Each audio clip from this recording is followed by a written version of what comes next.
राधे राधे बच्चों। आज की इस कक्षा में आप सभी का अभिनंदन है। आज हम पढ़ेंगे बसंत बुक का चैप्टर 7 क्या निराश हुआ जाए।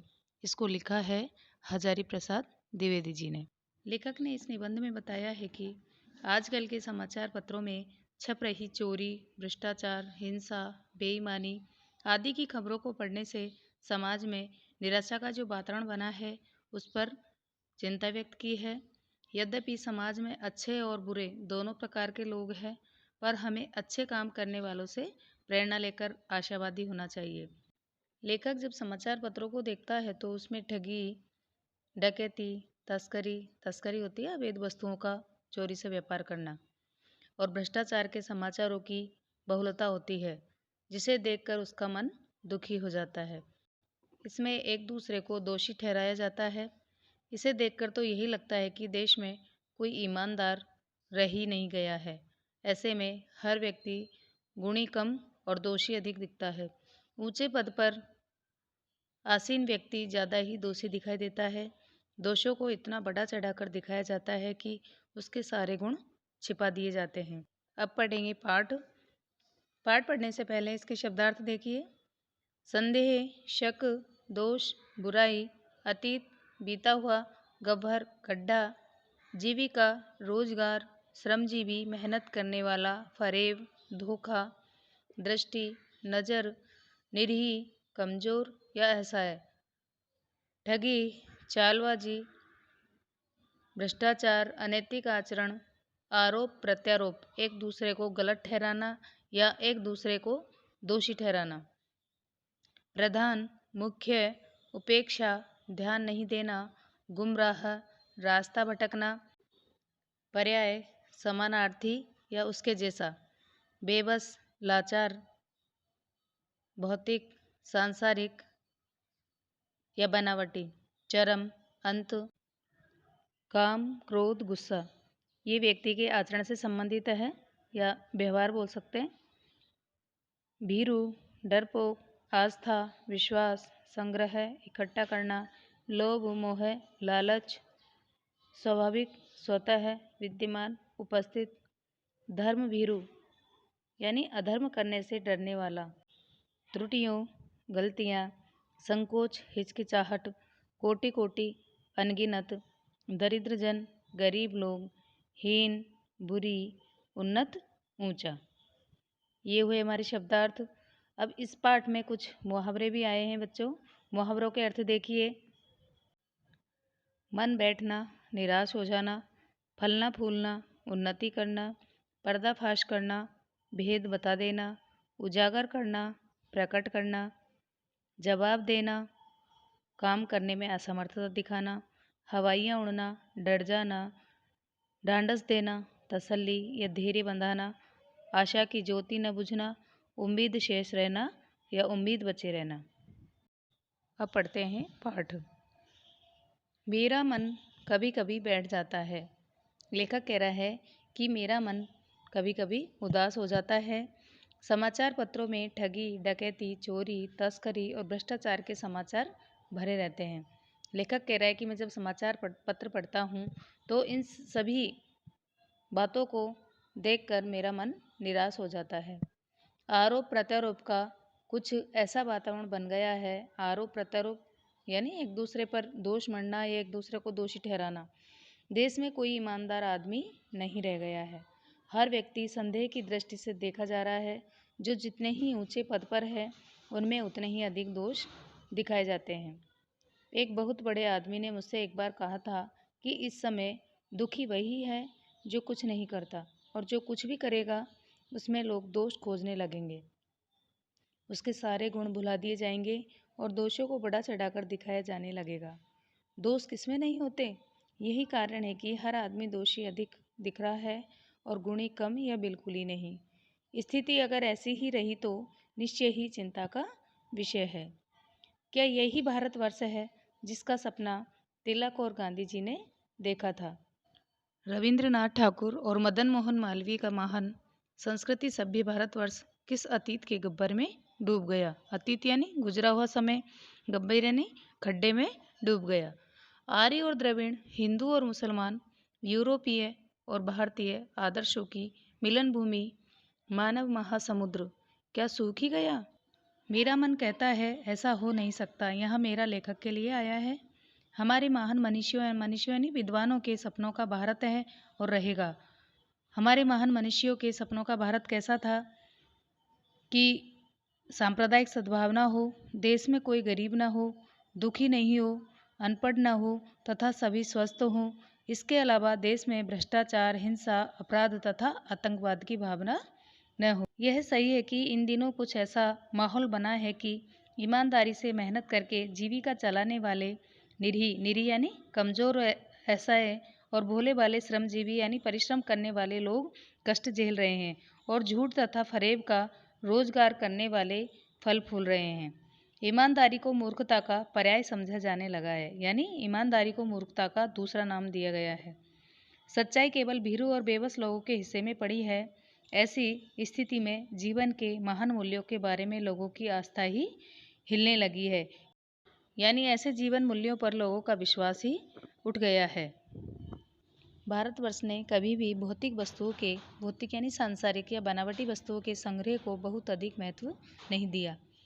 उसकी दृष्टि से मनुष्य के भीतर जो महान आंतरिक गुण स्थिर भाव से बैठा हुआ है वही चरम और परम है, यानी वही आखिरी है और वही सुंदर है। लोभ, मोह, काम, क्रोध आदि विचार मनुष्य में स्वाभाविक रूप से विद्यमान रहते हैं। ये सभी के अंदर होते हैं, पर उन्हें प्रधान शक्ति मान लेना और अपने मन तथा बुद्धि को उन्हीं के इशारों पर छोड़ देना ये बहुत बुरा आचरण है। भारतवर्ष ने कभी भी उन्हें उचित नहीं माना। उन्हें सदा संयम यानी नियंत्रण के बंधन से बांध कर रखने का प्रयत्न किया है, परंतु भूख की उपेक्षा नहीं की जा सकती, बीमार के लिए दवा की उपेक्षा नहीं की जा सकती, गुमराह को ठीक रास्ते पर, गुमराह यानी भटके हुए व्यक्ति को ठीक रास्ते पर ले जाने के उपायों की उपेक्षा नहीं की जा सकती। हुआ यह है कि इस देश के कोटि कोटि यानी करोड़ों दरिद्र जन यानी गरीब लोगों की हीन अवस्था को दूर करने के लिए ऐसे अनेक कायदे और कानून बनाए गए हैं जो कृषि, उद्योग, वाणिज्य, शिक्षा और स्वास्थ्य की स्थिति को अधिक उन्नत और सुचारू बनाने के लक्ष्य से प्रेरित है। परंतु जिन लोगों को इन कार्यों में लगना है उनका मन सब समय पवित्र नहीं होता। प्रायः वे ही लक्ष्य को भूल जाते हैं, वे ही मार्ग से भटक जाते हैं और अपनी ही सुख सुविधा की ओर ज़्यादा ध्यान देने लगते हैं। भारतवर्ष सदा कानून को धर्म के रूप में देखता आ रहा है। आज एकाएक कानून और धर्म में अंतर कर दिया गया है। धर्म को धोखा नहीं दिया जा सकता, कानून को दिया जा सकता है। यही कारण है कि लोग धर्म भीरू यानी अधर्म से डरने वाले, वे कानून की त्रुटियों के लाभ उठाने में संकोच नहीं करते। इस बात के पर्याप्त प्रमाण खोजे जा सकते हैं, कई उदाहरण देखे जा सकते हैं कि समाज के ऊपरी वर्ग में चाहे जो भी होता रहो, भीतर भीतर भारतवर्ष अब भी यही अनुभव कर रहा है कि धर्म कानून से बड़ी चीज़ है।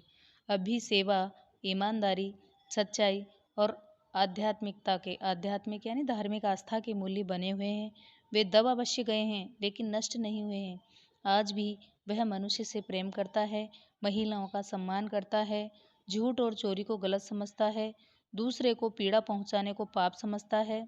हर आदमी अपने व्यक्तिगत जीवन में इस बात का अनुभव करता है।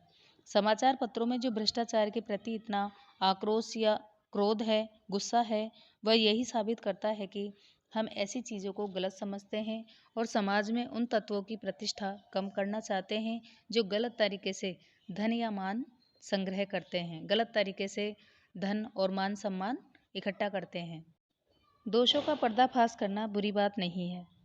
बुराई यह मालूम होती है कि किसी के आचरण के गलत पक्ष को उद्घाटित करके उसमें आनंद लिया जाता है और दोष उद्घाटन यानी दोष सामने लाना इसको एकमात्र कर्तव्य मान लिया जाता है। बुराई में रस लेना बुरी बात है और अच्छाई में उतना ही रस लेकर उजागर नहीं करना और भी बुरी बात है। इसमें लेखक कहना चाहता है कि समाज में अच्छे और बुरे दोनों ही प्रकार के लोग मिलते हैं, दोनों ही प्रकार के उदाहरण देखने को मिलते हैं। हम केवल दोषों को देखकर उनके उद्घाटन में, उनका प्रचार करने में ही आनंद लेने लगे तो ये बुरी बात है। ये ठीक है कि दोषी व्यक्ति को उसके दोष बताने चाहिए, लेकिन आनंद लेने और मजाक उड़ाने के उद्देश्य से नहीं, अपितु सुधार के रूप में उसके दोषों का पर्दाफाश करना चाहिए। लेखक का मानना है कि इससे भी बुरी बात तब होती है जब आप किसी की अच्छाई, उसके अच्छे कार्यों का वर्णन नहीं करते, जबकि हमें किसी की अच्छाई प्रकट करने में खूब आनंद लेना चाहिए। इससे समाज में अच्छी प्रवृत्तियां फैलती है और समाज सभ्य बनता है। सैकड़ों घटनाएं ऐसी घटती है जिन्हें उजागर करने से लोक चित्त में अच्छाई के प्रति अच्छी भावना जागती है। लेखक बताते हैं कि एक बार रेलवे स्टेशन पर टिकट लेते हुए गलती से मैंने यानी लेखक ने 10 के बजाय 100 रुपये का नोट दिया और मैं जल्दी जल्दी गाड़ी में आकर बैठ गया। थोड़ी देर में टिकट बाबू उन तीनों के सेकंड क्लास के डिब्बे में हर आदमी का चेहरा पहचानता हुआ उपस्थित हुआ। उसने मुझे पहचान लिया और बड़ी विनम्रता के साथ मेरे हाथ में 90 रुपये रख दिए और बोला, ये बहुत गलती हो गई थी, आपने भी नहीं देखा, मैंने भी नहीं देखा। उसके चेहरे पर विचित्र संतोष की गरिमा थी। मैं चकित रह गया, यानी लेखक आश्चर्यचकित रह गया। कैसे कहूँ कि दुनिया में सच्चाई और ईमानदारी लुप्त हो गई है, यानी गायब हो गई है। वैसी अनेक अवांछित घटनाएं, अवांछित यानी अनचाही घटनाएं भी हुई है, परंतु यह एक घटना ठगी और वंचना की, ठगी यानी ठगना और वंचना यानी धोखा देना की अनेक घटनाओं से अधिक शक्तिशाली है। एक बार मैं बस में यात्रा कर रहा था। मेरे साथ मेरी पत्नी और 3 बच्चे भी बस में थे। बस में कुछ खराबी थी, रुक रुक कर चलती थी। गंतव्य से यानी जहाँ पर हमको जाना था वहाँ से कोई 8 किलोमीटर पहले ही एक निर्जन सुनसान स्थान में बस ने जवाब दे दिया, यानी बस रास्ते में ही बिगड़ गई। रात के कोई 10 बजे होंगे। बस में यात्री घबरा गए। कंडक्टर उतर गया और एक साइकिल लेकर चलता बना। लोगों को संदेह हो गया, यानी भ्रम हो गया कि हमें धोखा दिया जा रहा है। बस में बैठे लोगों ने तरह तरह की बातें शुरू कर दी। कुछ तो लोग कहेंगे लोगों का काम है कहना, ये सुना होगा तुमने। तो लोगों का काम ही बातें करना होता है। किसी ने कहा यहाँ डकैती होती है। 2 दिन पहले इसी तरह एक बस को लूटा गया था। परिवार सहित अकेला मैं ही था। लेखक कह रहा है कि सब अकेले थे, मेरे साथ परिवार था। बच्चे पानी पानी चिल्ला रहे थे। पानी का कहीं ठिकाना नहीं था। ऊपर से आदमियों का डर समा गया था। कुछ नौजवानों ने ड्राइवर को पकड़कर मारने पीटने का प्लान बना लिया। ड्राइवर के चेहरे पर हवाइयाँ उड़ने लगी। हवाइयाँ उड़ना यानी घबरा जाना। ड्राइवर उनके प्लान को देखकर घबरा गया। लोगों ने उसे पकड़ लिया।